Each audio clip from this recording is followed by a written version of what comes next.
Good morning and welcome to another adventure here on Dakota Prospecting. We've got a whole different kind of adventure lined up here today for y'all. Now back in 1874, Custer came through here on an expedition looking for a way to cut through the Black Hills. Back in those days it was unknown territory and the map was pretty much blank.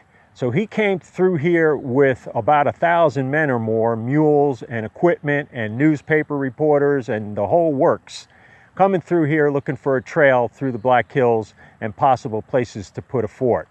There's a lot of controversy over this move and we're not going to cover that here today. What we're going to be covering is part of that trail that he took. Now as you can see, there's a cliff face here, but a trail in these rocks. And this allowed him to come through this area and up on top of the prairie to find his way out. And he was kind of lucky that they found this. So back up in here is where we're going to be heading and looking for signs of that expedition. You know, Custer is kind of legendary, and whether you like the man or didn't like the man, there's no doubt about it. He's definitely a part of American history. So I don't know about you, but I'm excited, and what do you say we get going?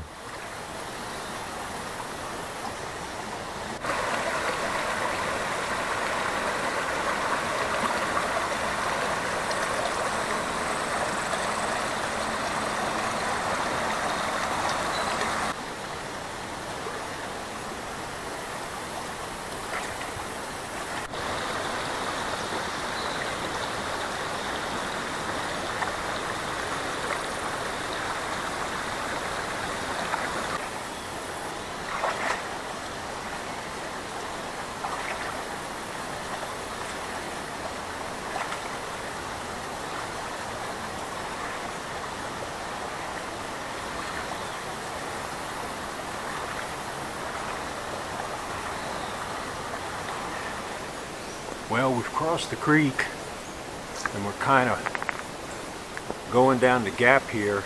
We're boxed in. It's kind of narrow, and I know there's mountain lion around here because I've seen sign where they stripped the bone clean. So this is just perfect for them for an ambush. Of course, it's kind of mid-morning. Here goes a big old owl I just saw over there. Wow. That may be a bad omen or a good omen, depending on what side of the tradition you're on. Anyways, we're heading this way. And watch your head there. So there's a spot up ahead where, according to the historical record, they had a mishap and some of the contents of the wagon spilled out. So we're going to be checking that out, see what we can come up with. But when things start getting interesting, not like they ain't, because I tell you what, it's kind of cool to be walking on the same path. This is the same trail that Custer and his expedition took, you know, back in 1874. So, you know, that's over 100 years ago, but they went right through here. And this place hasn't changed all that much. There's no development in here or anything like that. So anyway, we're going to be moving on ahead, and we get to something interesting, or when we get to that spot, I'll turn the camera back on. Now, I've got with me in my pack a Mine Lab 600 Equinox, and I'll be scanning the area with that. And I got the small coil because of the brush and everything around here. You know, it'd be really hard to work that bigger coil. I like the smaller coil anyway. It's more accurate. Yeah, you know, cover the ground is quick, but it pinpoints things quicker, and it's just convenient for me. I'm mostly in brush and stuff like that, so I'll be using that coil today, and we'll see what we can find. See you in a bit.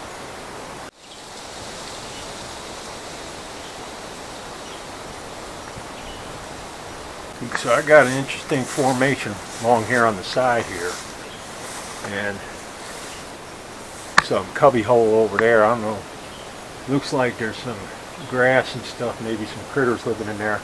Don't know, and not about to poke my snout in there, you know what I'm saying. They got rattlers in here too. I've seen more than my share of them, but you know, like I tell most folks, hell, they don't eat much and all they want is one little bite, and that's it. So yeah, that's another nesting area. This goes all the way down. On the other side over there, there's the other side of this gap. Nice and cool in here, I'll give it that. Good place to be if it's a hot day in July. Well, we're going to head on up some more. Alright, well here's a spot where they had the spill. I imagine these rocks kind of, you know, jarred those wagon wheels, because they didn't have no Midas shock absorbers or anything like that on them vehicles. It was a pretty rough ride. So it spilled down in there, and there's a fair amount of brush and briars and stuff like that, but I brought that small coil, so it's going to come in pretty handy this morning. Alright, well if I find anything, I'll turn the camera back on. Hopefully see you in a bit. Got a lot of poison ivy around here, and I'm not too fond of that stuff. You know what I mean? Fellas got to be careful. Got a lot of leaf mold. It showed that the target was down, I don't know, what was it? About medium depth, I guess.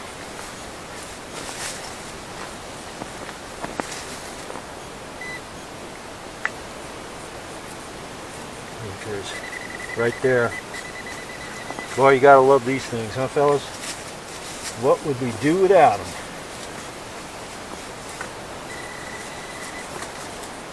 Whatever it is, it's right there. Right? I had it.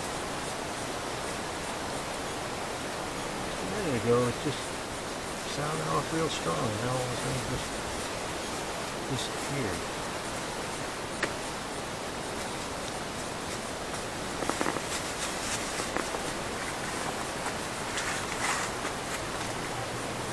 Yeah,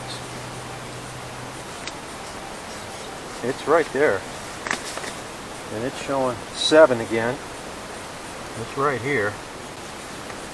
Okay fellas, we located it, and it was right up here, but I think it was here, and then it got moved up anyways. It started over here and then came here. I probably scraped it off the top. It was probably a lot shallower than I thought.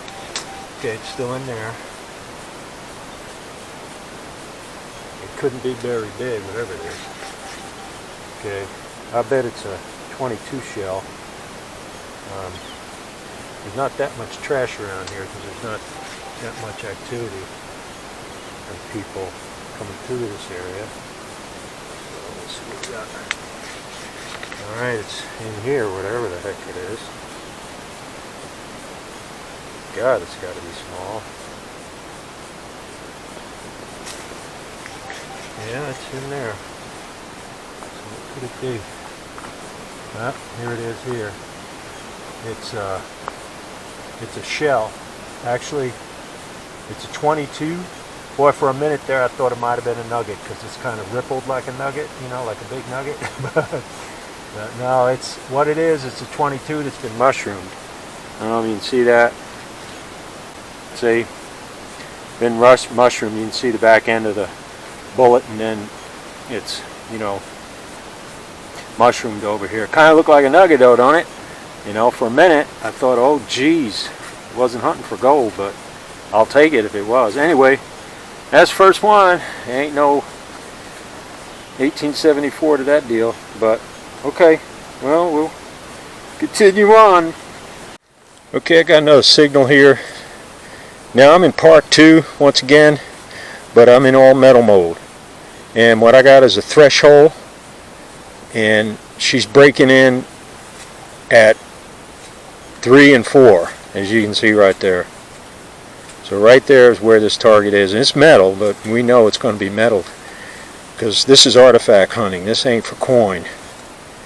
But I got a tone breaking right in there. I like it with the tone break rather than the sound, because then it gets a little overwhelming.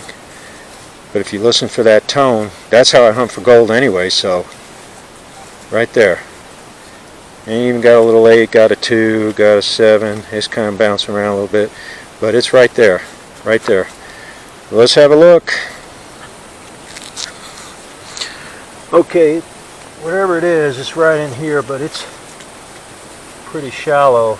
I mean, it's putting on the same signal, but I wish I would have brought a magnet. I forgot to bring my magnet. That would have really helped, I think. You know, make quick work of this.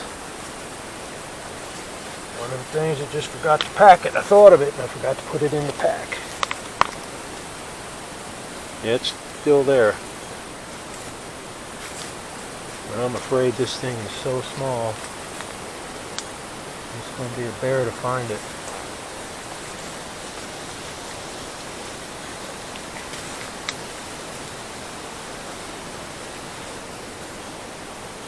It's in here. I'm getting a tone break. Okay, so it's in there. Alright. And for the record, guys, now when you're digging in where the roots are and stuff, it's pretty tough to get a plug. In fact, it's near high impossible. But rest assured, when I get done, I fill this puppy up and make it nice and spread leaves on it and everything so that you wouldn't even know I dug here. I know it's tearing it up, but there's no other way to do it here with the roots and everything. But I do restore it back to, you know, where you don't see a bunch of holes. I hate that when I'm walking through a place. It's bad for the hobby, you know, because then people see that and they go, oh, them damn metal detectors, you know. So rest assured, I take care of that. Still in there. Yeah, it's still in here, whatever it is. Hell, it could just be a hot rock or a flake of metal. I think that's it right there. I think that's it right there. Let's see. Yep, that's it. It's a flake of metal. Looks like it came from a can or something, so it might have been part of that spill. But anyway, we'll put that back in there. Because when I do these, you know, this kind of like historical stuff, kind of like, I never take anything home. I don't. I put it back in the hole, bury it back up, because for me, this is like trout fishing, catch and release, you know. And so I figured, well, it's part of the historical record. I don't want to disturb it, you know, in terms of taking it out of the ground. Just leave it there. That's just the way I do this kind of stuff, you know. When it comes to this historical stuff, I just like leaving it where I found it. But anyway, all right, well, we'll go on to the next target. All right, we found something of interest. And funny thing now, right here below that blue foam pad there that I use for kneeling on is where I laid my pack. My pack's over here now on the side. But anyway, so I was picking up and getting ready to move on up this trail, because when you go on further up, that's where they continued.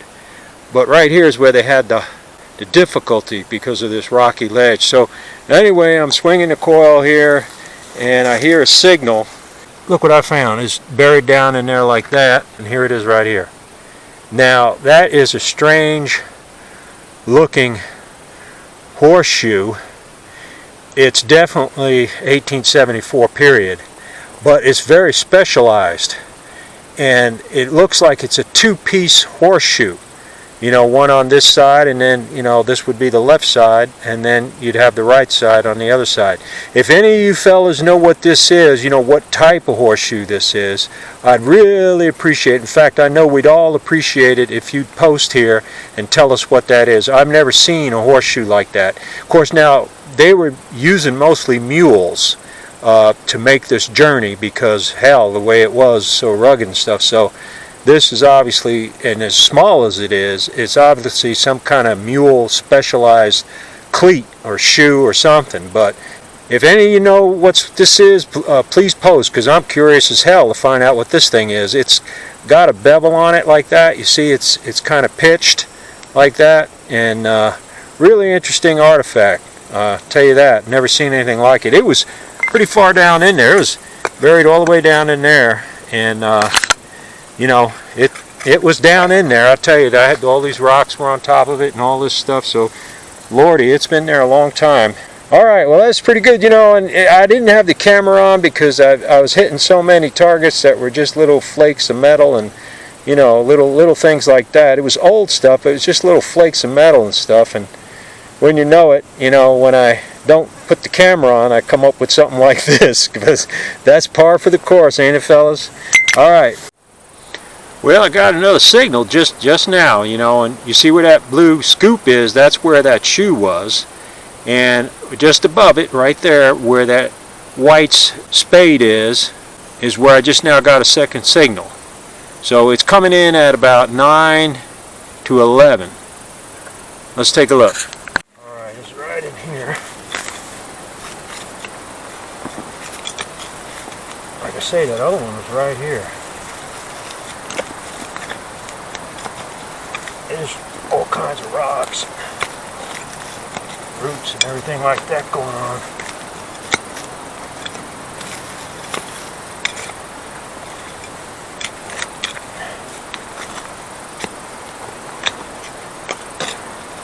They must have had a rough time coming up this rocky edge, and they had been on the trail for what, a month or so, and so you know they was getting tired, and it wasn't like it was all paved or anything like that. They had to cut their own road as they went.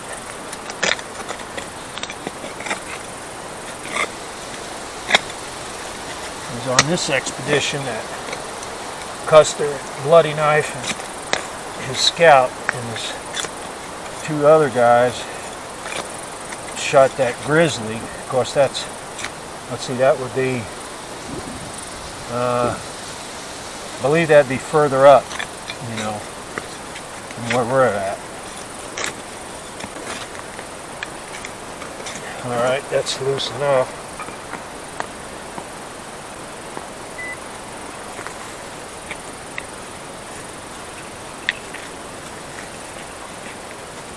Ain't getting nothing.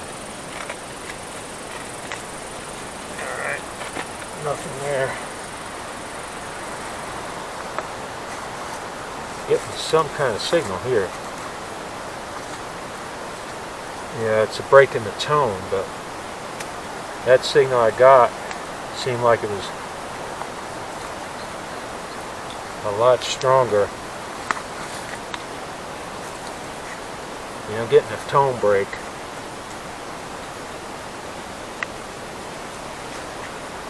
Yep, I'm still hearing it. See, now you can't even hardly see what the heck it might be, but breaking the tone, it's probably just a little flake of metal. That's how sensitive this is. There's something in there metallic. I wish I had my magnet. Yeah. My God, I can't even imagine how small that thing must be. I bet you that's it right there. This thing right here, this little flake. That goes to show you how sensitive this equinox is. See, now if that was a little flake of gold, you'd find that, and you could find gold that big and even a little bigger. But that ain't what I've heard in here though, because it's a stronger signal than that. It may be just a 22 or something.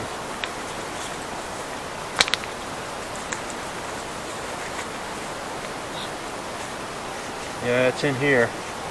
It's in here, so it ain't no shoe, and my guess is it's a 22 cartridge. I found some down just about 10 feet down from where we're at. Okay, so it's in here.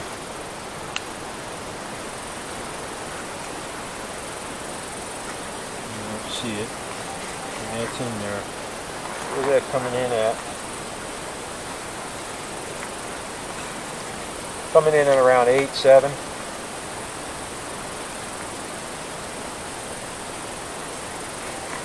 It's in there still.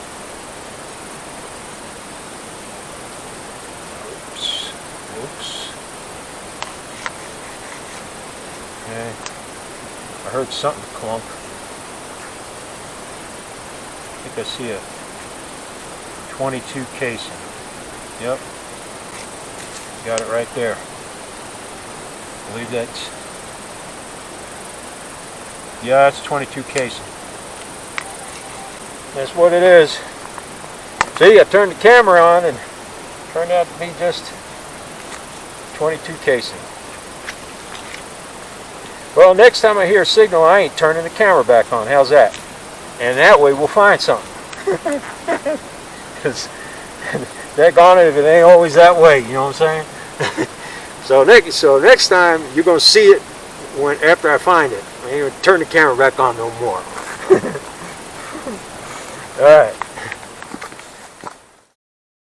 All right, fellas, what I found here apparently, and see, this is when you don't turn the camera back on for the initial dig, then you find stuff. I don't know what it is, jinx or whatever, but anyway, my luck's running pretty damn good right now. I found what appears to be a dinner knife, and it's underneath this rock. I don't know if you can see it.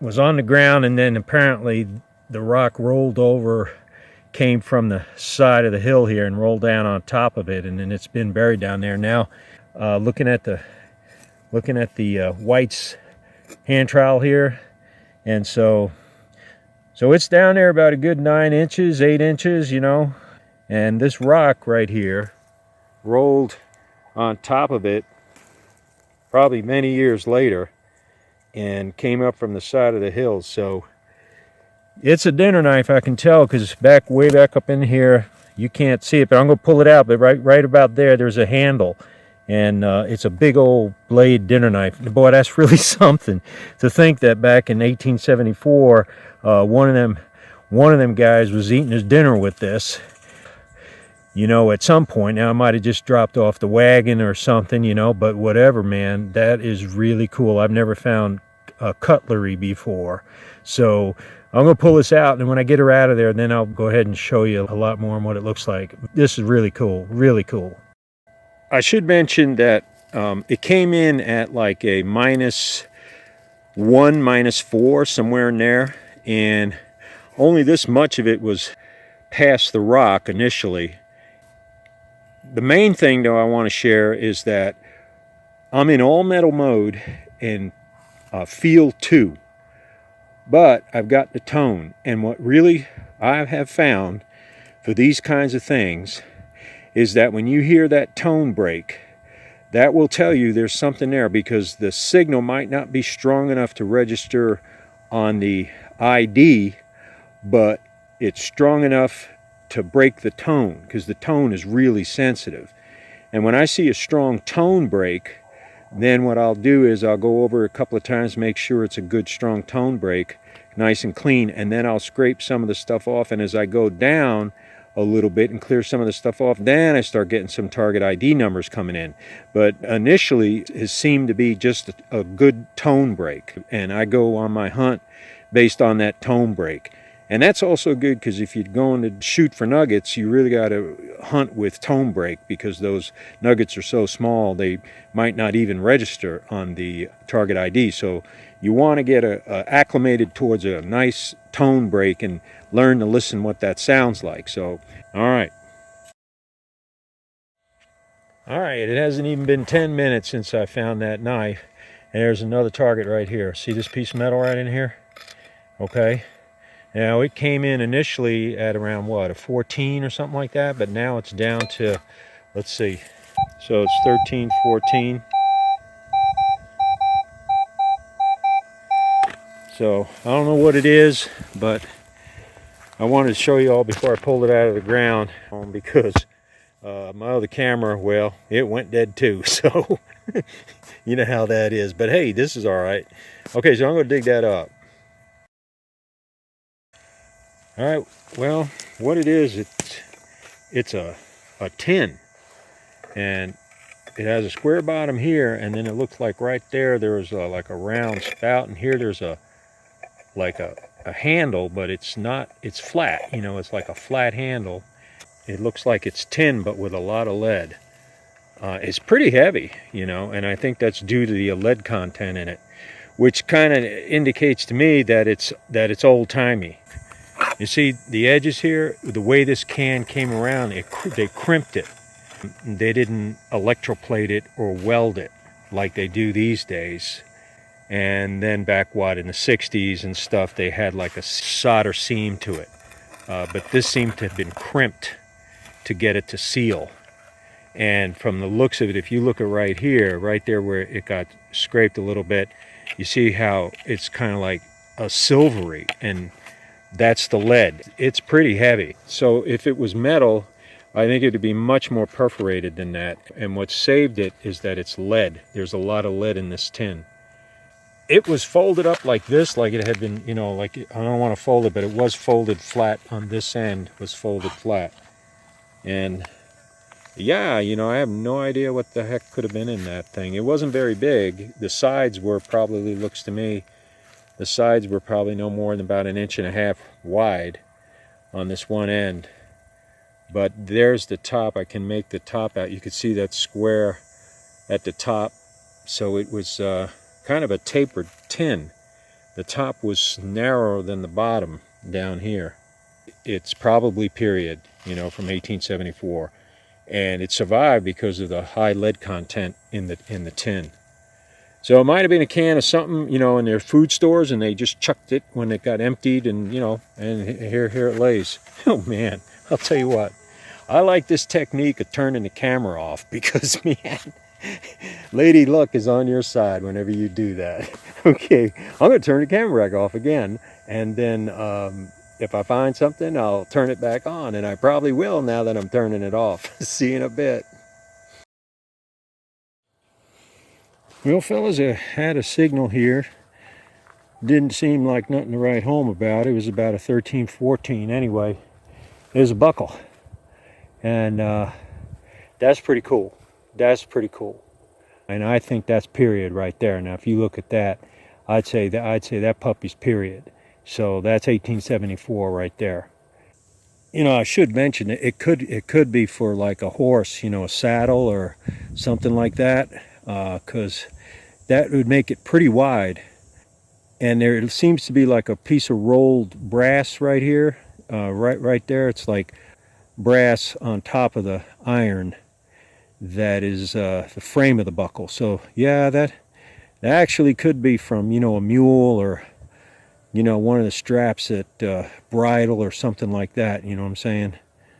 Whatever it is, if you know exactly, if you're familiar with, you know, like horses and stuff like that, and you kind of know the size of that and that looks familiar, post it down here so we all can get a better idea on what some of these things are. Okay, well, back in the hole it goes. We'll bury it back up.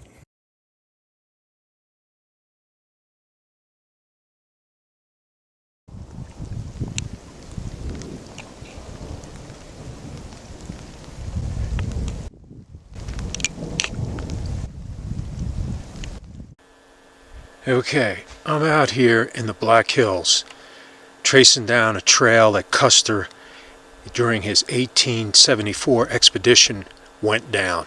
Been pretty rough, finding mostly junk most of the day. I got a V3i here with a 12 by 16 coil. Just about ready to go home. Figured the heck with it. I tried, you know, come back at another time. Mostly, like I said, all I've been picking up is trash. And then I come and get this signal just before I leave, and I find this beauty here. Now this looks like a horseshoe to me, and I believe that's what we got here. So let's pull it out. Oh man. Oh Jesus. Look at that. Oh man. Oh wow, look at this. It's really worn at the tip here, like they've been, you know, coming along rock and rough places, because this has been a pretty rocky trail, and look how narrow that is. You see, I mean, compared it to my hand here, look at that. Look how narrow that is. Heck, my hand covers it up, you know. So this is really narrow. I don't believe this is a horseshoe. This must be like for a mule or something like that. And they had mules and even oxen. I don't know if anybody out there knows whether this would be an oxen shoe or not. But check that out. What a find, man. I am like stoked. This is the first relic that I've pulled out with this V3i. I just got this like maybe 2 weeks ago. It's kind of complicated. I've been reading every damn manual I can get my hands on online, and I really still don't know this a machine, but hey, check it out, right? It really wasn't that deep either. You know, maybe what it looks to me, the trail is right here. You could see where the wagon ruts are. I don't know if you can see that, but there's wagon ruts, and it goes all the way up there where they came through. So here we are, and it's through a mule shoe, but it's way too narrow for a horse. I mean, I'm no cowboy, right? I know a horseshoe when I see it, and they're much wider than that. Anyway, man, I just wanted to share the very first relic on the very first real hunt that I've put out. I did a little practicing in the parks, but you know, they're trashy and clad is about all you get. So I really wanted to get something very cool. And this, I don't know about you, but this qualifies as very cool on the Custer Trail.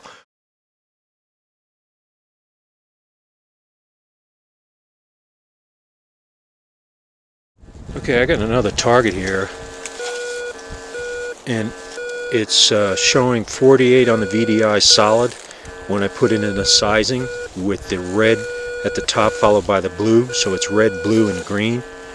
Showing target down about 2 inches, showing the bullet and the button icon. And if I turn the coil this way, I get a plus 19 VDI with a nickel and a button icon 3.5 inches down. Oh, you can see that there. So let's dig it. Okay, that other target just turned out to be a 45 slug. Okay, but now I just dug another signal here and didn't think it was worth filming that. I turned the camera on just to film that 45 slug. Dug another signal here, and it was right here in the hole. Didn't think it was going to be much. Figured it'd be another bullet, but actually it's a button of some kind. And it looks to me like it's maybe like a button for a pair of blue jeans, you know, like one of those rivet buttons, but it looks pretty old. I don't know, there could be some writing on there, but that's pretty cool. And it could be a button off one of the uniforms or one of the Teamsters of the expedition wearing Levi Strauss blue jeans. See you on the next one. Okay, right here is where I just dug that button up, and then right up above here, I'm getting another signal. And it's the same kind of signal with the red predominant, followed by green, followed by blue. VDI anywhere from plus 26, plus 53, bullet and button icon. And it looks like a pretty good signal, but it's definitely a digger. Let's find it. Alright, that looks like it right there. Alright. Okay, this is something big. See, it looks like it could be a horseshoe right here. See that? Unless that's a root. Maybe that's a root. Let me check. Okay, what it is, it looks like it's either a coin or a button. I don't know if you could see it right there. Hey, right there. I know you can see it now. It looks like a coin. Oh God, yes, it looks like a coin. Oh man, let's see. Still can't make it out. Let me clean it up. Okay, the best I could tell, it's a memorial. I got real excited there, but oh well. See you in the next one, if the battery doesn't die. Okay, just got this signal right here. I'm sure you can see it. I mean, a blind man can see that. I hope this pays off, because I went through a lot of trouble to set that shot up before I dug this out. Okay, let's see what we got. Oh my God, it's, whatever it is, it's big. What the? It looks like it's a lid of some kind. But I think it's a lid.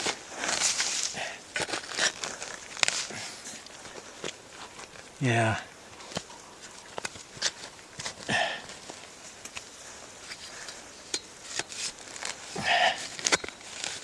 God, it's taken a lot to get it out.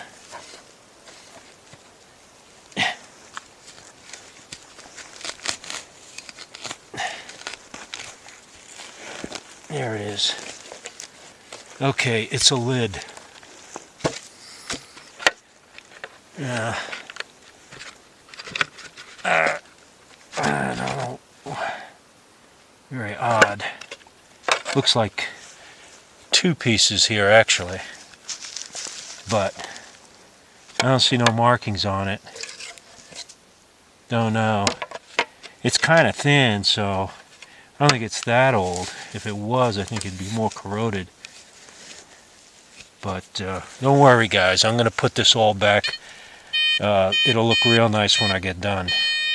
It's one thing I'm real careful about, restoring the ground, because if we don't, more and more people are going to get pissed off, and they're going to shut us out from this great hobby. So this was a big tear out, probably one of the biggest ones I've done. Getting more signals here, but probably more of a can. Anyway, now that's it. I think I was just picking up the can on the side. Oh well, I thought it was something more cool than that. Okay, well, you know how it is, man. You gotta dig that trash if you want to get the good stuff. See ya.